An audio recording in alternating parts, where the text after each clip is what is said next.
Chegando na área, mais um corte motivacional para você. Deixa o like e se inscreva no canal. A facilidade do acesso à informação abriu um mundo de possibilidades. Nossos interesses se ampliaram e nossa curiosidade parece ter se tornado insaciável.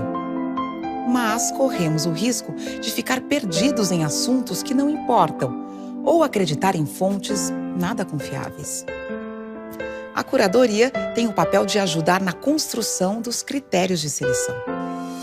O que importa é saber o que importa. Você diz, ué, mas e quem é que vai decidir isso? O indivíduo no primeiro momento, a comunidade pedagógica, se for um trabalho escolar. Quando você estrutura, não quais são os conteúdos, no sentido de estruturar algo, quem aqui é da área sabe que estranhamente tem um nome policial, que é grade curricular. Não chama grade à toa. E nem há pouco tempo, a escola era cuidada por uma coisa chamada delegacia de ensino. Não chama grade delegacia à toa. É para você criar um mecanismo de aprisionamento. E esta lógica, ela tem que ser rompida com alguns movimentos. Um deles é perceber que é necessário uma estrutura de formação que gere autonomia. A autonomia não é frouxidão.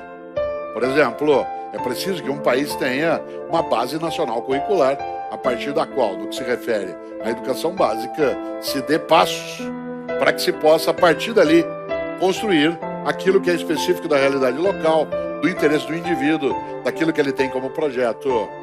Ciência não pode dispensar uma base comum de formação, mas uma base comum é diferente de uma amarração constrangedora numa única direção.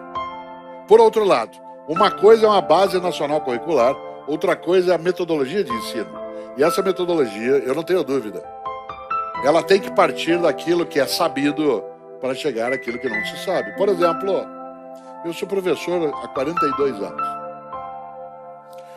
Aqui lendo meu currículo, professor titular de universidade, doutorado, etc, etc. Mas o aluno que tem aula agora comigo, por exemplo, na universidade, ele não conheceu Ayrton Senna. Quando ele nasceu, o Senna já tinha morrido há alguns anos. Ele não tem ideia do que se fala do indivíduo, do esforço, da prática no esporte, daquilo. É outra lógica. Meu aluno não tem nenhum tipo de conexão com o atentado às Torres Gêmeas. Porque quando ele nasceu, as Torres Gêmeas não tinham ainda sido derrubadas, mas quando ela foi derrubada, ele tinha 3, 4 anos. Cada pessoa aqui que nos assiste ou está sentada agora tem aquilo como memória. Cada pessoa aqui sabe onde estava e o que estava fazendo naquela terça-feira, 11 de setembro de 2001, 8h15 da manhã. Para você é memória, para ele é história. Ele leu sobre aquilo. Isso é isso conosco. Como é que eu ensino filosofia para alguém que está numa outra realidade? Você diz, não, ensina qualquer coisa. Não posso. Aí eu dou um passeio e vou até aquilo que é o passado e trago a força. Não. Tem que partir da música. Eu tenho que ouvir, eu tenho que aprender. Só é um bom ensinante quem for um bom aprendente. O curador não é aquele que já sabe. A curadora não é aquela que já sabe, é aquela que aprende junto. Eu preciso, por exemplo, entender o que meu aluno lê. O que eles lê? Essa nova geração. Eu tenho que assistir Game of Thrones. Eu tenho que ler livro de vampiro. Entender porque que essa geração tem a sua sexualidade ligada ao pescoço. Que é uma coisa forte na história. Porque o terror é sensual. E o terror sendo sensual, há toda uma geração que lida, né, com essa condição. Por que eu estou lidando com uma geração que tem dificuldade na compreensão de conceitos escritos e que precisa usar imagem de novo?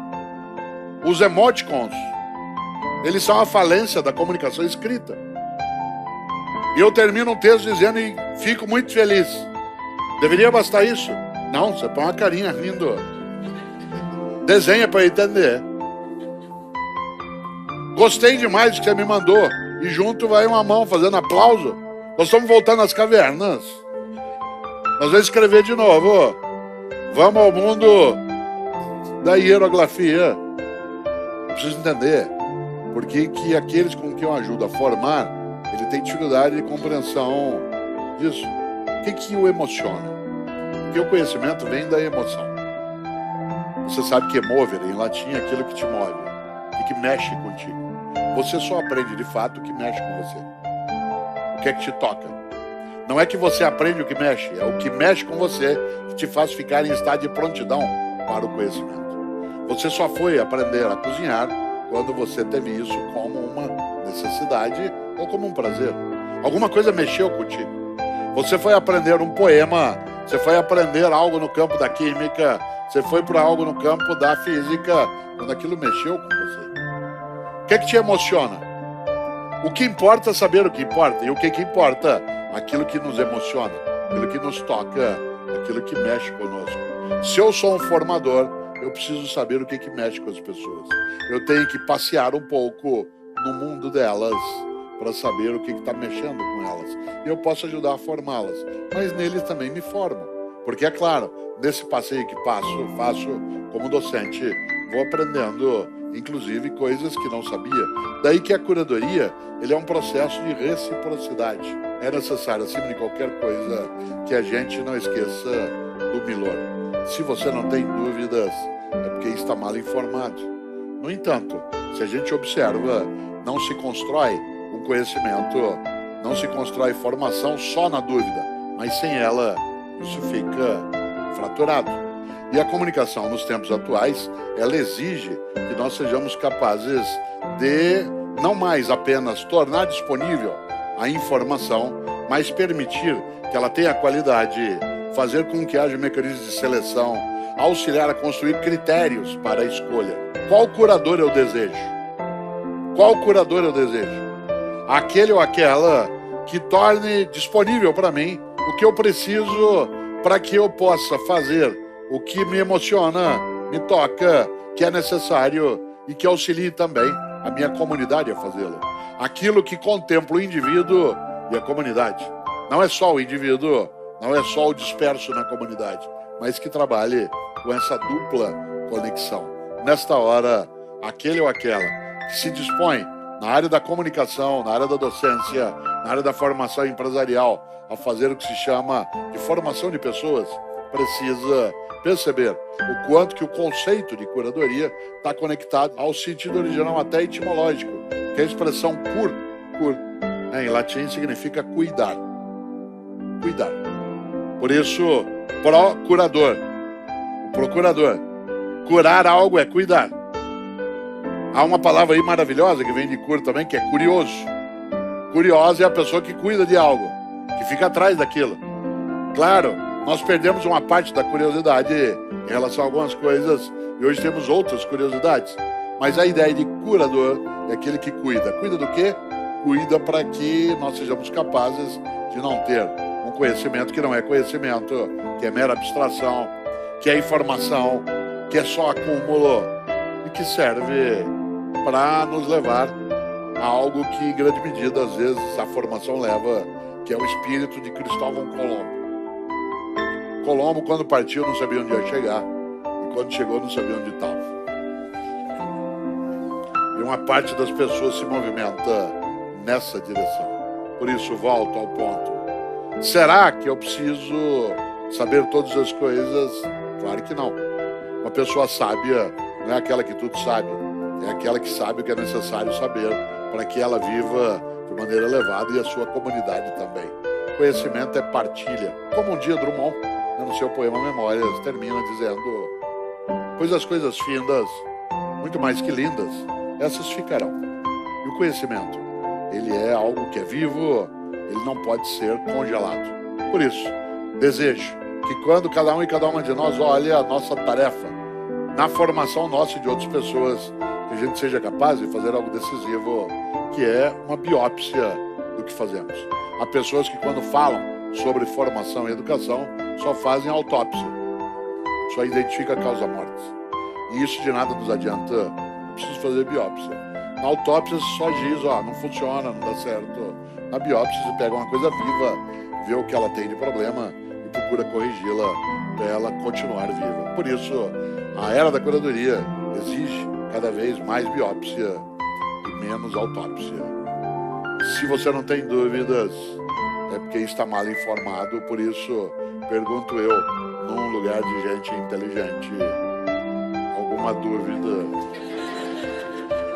Eu fiquei também pensando e fazendo uma ligação, que é a relação entre curadoria e jornalismo, ou seja, o papel do editor, daquele que seleciona, daquele que organiza, daquele que prioriza o que vai dizer, o que vai falar. Comunicação jornalística, em grande medida, feita na mídia, ela é uma forma de curadoria e, portanto, ela é seleção. Nenhum de nós supõe que um jornal seja neutro. Nenhum de nós supõe que uma TV seja neutra. Ela seleciona. Desde um exemplo banal que você conhece bem. Por exemplo, o grande Leonardo da Vinci inventou, dentro da pintura, algo que é decisivo no campo da exposição gráfica, que é a linha de terço. Que era uma maneira de você fazer um desenho de determinado corte perpendicular, que ao ser dividido em várias direções, no retângulo, onde estivesse naqueles pontos de cruzamento, tudo que ali está, nosso olho vai para lá automaticamente. É uma questão de exposição gráfica. Várias vezes em jornais se fazia o corte de uma foto de alguém, fazendo com que na primeira página essa foto estampada levasse o passante ou o leitor a olhar necessariamente para um ponto. Se faz isso em outdoor, se faz em publicidade. Toda a seleção é um corte, é uma escolha, é uma preferência. Uma das coisas que o mundo da internet trouxe hoje é que nós não temos mais a exclusividade da edição.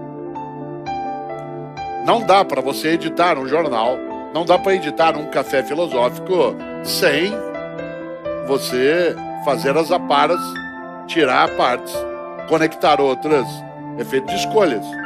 A novidade hoje, na curadoria, é que essa escolha pode ser feita de outros modos. Uma parte das pessoas hoje já não lê mais jornal no sentido de papel, mas se informa e procura outras fontes e vai em outros lugares e não tem um único lugar onde você deposita sua confiança. Não existe neutralidade. Você pode ser objetivo. Objetividade é diferente de neutralidade. É impossível que eu, Cortella, como docente, como jornalista, como comentarista de rádio e TV, que eu seja neutro. Eu sou objetivo no que quero fazer, mas neutro não sou. Carrego meus valores, minhas ideias, procuro impedir que os meus pré-conceitos venham à tona, mas a neutralidade, ela não tem ali espaço. A minha pergunta, ela vai voltada para a própria internet, para essas crianças que não têm um certo controle dentro dessa internet. Então, como a filosofia, ela trata essa desordem da criança perdida numa internet imensa, cheia de possibilidades, com a formação do caráter dela? Ainda não trata. Isso é muito novo. Se você observar, o acesso às plataformas digitais de maneira extensa, como se tem hoje, é algo muito recente, nos últimos 5 anos. Se você observar, até há 12 anos nós não tínhamos as redes sociais. Nós não tínhamos mobiles. Os primeiros aparelhos que permitem que você use como computador e que é um aparelho mobile, eles são de 2010. Não deu tempo ainda na reflexão filosófica para se lidar tanto com isso.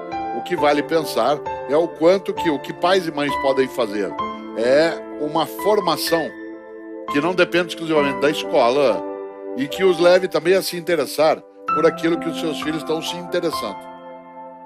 Isto é, acompanhar. Por exemplo, pessoas se iludem em relação a isso.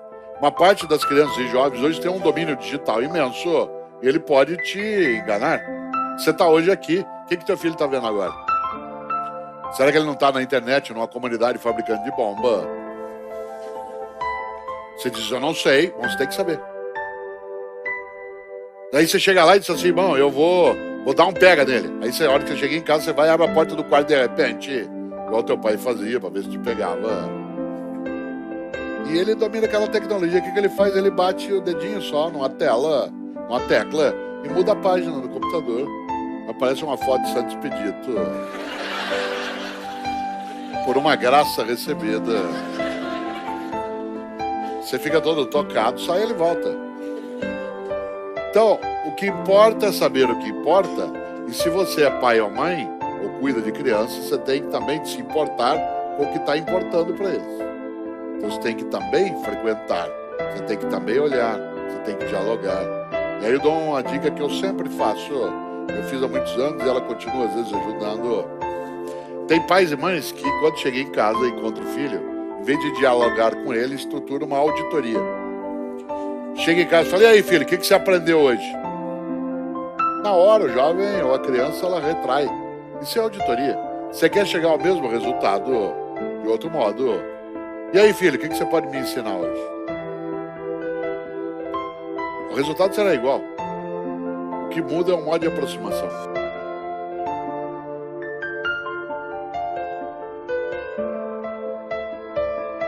Deixe seu like, se inscreva, acesse nossa playlist com todos os vídeos do canal. Postamos vídeos segunda, quarta e sexta. Corte motivacional.